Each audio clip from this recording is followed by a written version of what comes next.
ত্রয়োদশ জাতীয় সংসদের সংরক্ষিত মহিলা আসনে নির্বাচন সহ প্রাসঙ্গিক কয়েকটি বিষয়ে সভা ডেকেছে নির্বাচন কমিশন।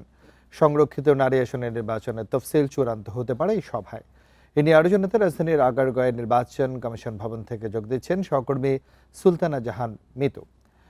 মিতু, আমাদেরকে একটু জানাবেন যে সংরক্ষিত নারী আসনের নির্বাচন তফসিল নিয়ে সভা হচ্ছে, তো সে বিষয়ে সর্বশেষ পরিস্থিতি আপনি কি জানাবেন?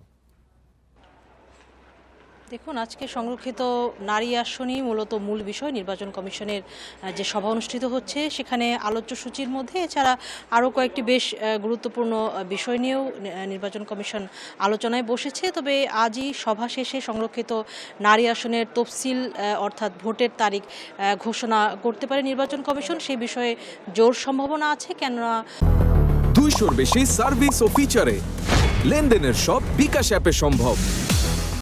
জাতীয় সংসদ নির্বাচন আইন অনুযায়ী সংসদ নির্বাচনের ফলাফলের গেজেট প্রকাশের 90 দিনের মধ্যে এই নির্বাচন করার বাধ্যবাধকতা আছে। সেই হিসেবে আগামী 14 মের আগে যে কোনো একটি তারিখ নির্বাচন কমিশন তফসিলে ঘোষণা করতে পারে ভোটের তারিখ হিসেবে। একটি বিষয় যে বেশ কিছুদিন আগেই জাতীয় সংসদ থেকে কিন্তু দলগুলো তাদের অবস্থান চিঠির মাধ্যমে নির্বাচন কমিশনকে জানিয়েছে। আপনি জানেন যে জাতীয় সংসদে দলগুলোর যে আসন রয়েছে সেই আসন অনুযায়ী আসন অনুযায়ী দল বা জোটের সংখ্যানুপাতিক হারেই কিন্তু সংরক্ষিত মহিলা আসন দলগুলো পেয়ে থাকে। সেইভাবেই কিন্তু আসলে নির্বাচন কমিশন সেটি ঘোষণা করবে কোন দল আসলে কতটি আসন পেতে যাচ্ছে। সংরক্ষিত নারী আসন 50টি আমরা জানি, তার মধ্যে কোন দল কতগুলো পেতে যাচ্ছে সেই তথ্য যেমন আজ জানবো, একই সাথে জানা যাবে চূড়ান্ত ভোটার তালিকা। যদিও আমরা জানি যে এই নির্বাচনে আসলে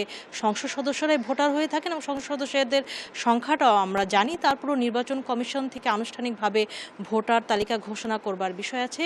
একটি বিষয় যে এই যে সংরক্ষিত নারী আসনের নির্বাচন, এখানে সাধারণত দলগুলো তাদের যে প্রার্থী ঘোষণা করে থাকে তারা তাদের অনুকূলে যে বরাদ্দকৃত যে সংখ্যা সে অনুযায়ী কিন্তু তারা আসলে প্রার্থী ঘোষণা করে থাকে। তাই আসলে আমরা অনেক সময় দেখি যে এখানে বেশিরভাগ ক্ষেত্রেই বিনা প্রতিদ্বন্দ্বিতায় প্রার্থীরা নির্বাচিত হয়ে যান, অর্থাৎ নির্বাচন করার তেমন একটা প্রয়োজন পড়ে না।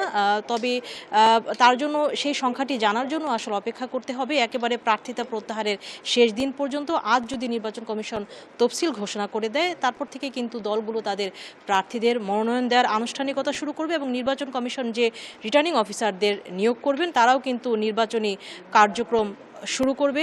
সবকিছু মিলিয়ে এই যে সংরক্ষিত নারী আসনের নির্বাচন সেটির জন্য কিন্তু আসলে রাজনৈতিক দলগুলো অপেক্ষা করছে, কেননা এই সংরক্ষিত নারী আসন নির্বাচিত হওয়ার মধ্য দিয়ে সংসদে তাদের প্রতিনিধিত্ব আরও বেশি শক্তিশালী হবে। একটি বিষয় এই যে 50টি নারী আসনের নির্বাচন, এই নির্বাচনের তারিখ আজকের সভার পরেই আমরা জানতে পারবো বলে আশা করছি। সব মিলে আমরা অপেক্ষা করছি বৈঠকটি শেষ হওয়া পর্যন্ত। সব মিলে এখন পর্যন্ত এই ছিল সবশেষ। রাজধানী আগারগাঁও নির্বাচন কমিশন থেকে সর্বশেষ তথ্য জানাচ্ছিলেন সহকর্মী সুলতানা জাহান মিতু।